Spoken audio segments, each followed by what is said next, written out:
Градоначалникот на град Скопје Коце Трајановски одржа пресконференција за поставката за продажба на Друштвото за спортски дејности фудбалски клуб Вардар АД Скопје. Градоначалникот Трајановски информираше за поставката за продажба каде на јавен и транспарентен начин на јавен повик на 16 јануари оваа година, како единствен понудувач е пријавен АД Ракометен клуб Вардар Скопје. Со понудата ќе исплати 50.000 денари за акција, како и обврска за инвестирање од најмалку 1,5 милион евра годишно во наредните 10 години. Исто така за било каква дополнителна продажба на ФК Вардар претходно ќе биде неопходна дозвола од Советот на град Скопје.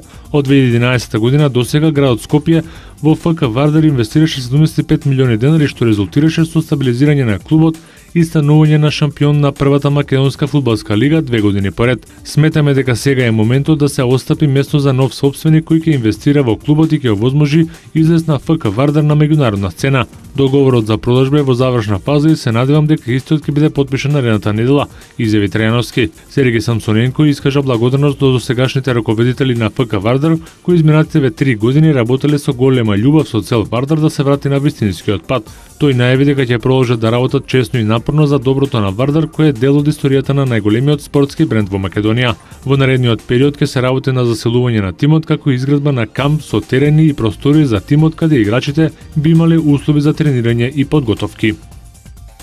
Ракометарите на Франција се новите европски шампиони. Тие во финалето го победија домаќинот на европското првенство Данска со 41-32.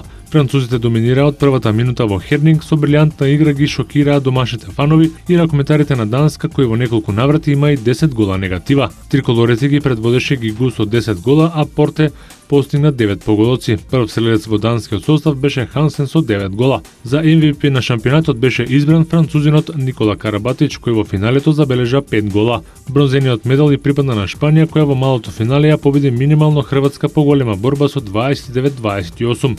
Македонската репрезентација го освои 10-то место на ова европско првенство, а во Хернинг го добивме противникот за бараж дуелот за пласма на светското првенство во Катар 2015 година. Противник на Македонија ќе биде нашиот јужен сосед, која има најслаб рейтинг од сите селекции кои беа сместени во вториот чешир на ждрепката. Првите бараж мечеви за пласма на мундијалот во Катар ќе се одиграат на 7 и 8 јуни, а реваншите ќе се одиграат на 14 и 15 јуни. Швајцарецот Станислас Вавринка го освои тенискиот Гранд Слем Австралија Опен. Тој дојде до титулата откако во финалето славеше над шпанскиот рекет број 1 Рафа Надал. Вавринка природи сензација и дојде до својот прв Гранд Слем трофеј во кариерата со 3:1 во сетови: 6-3, 6-2, 3-6 и 6:3.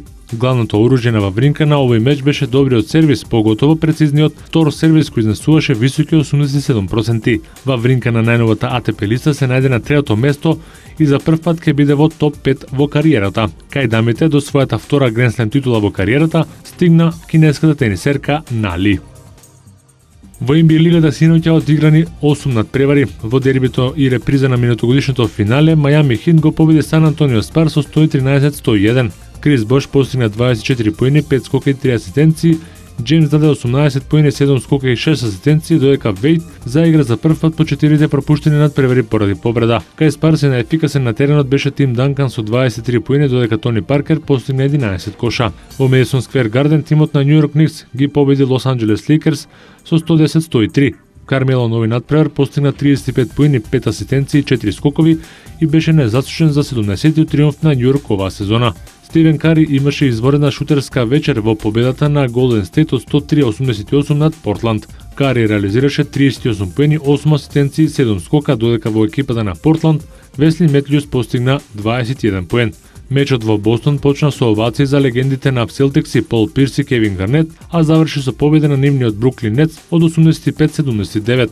Пирс и Гарнет постигнаа само по 6 поени, но затоа добија аплауз од публиката за се она што го направија за нивниот поранешен тим. За вечера предвидени се 6 надпревари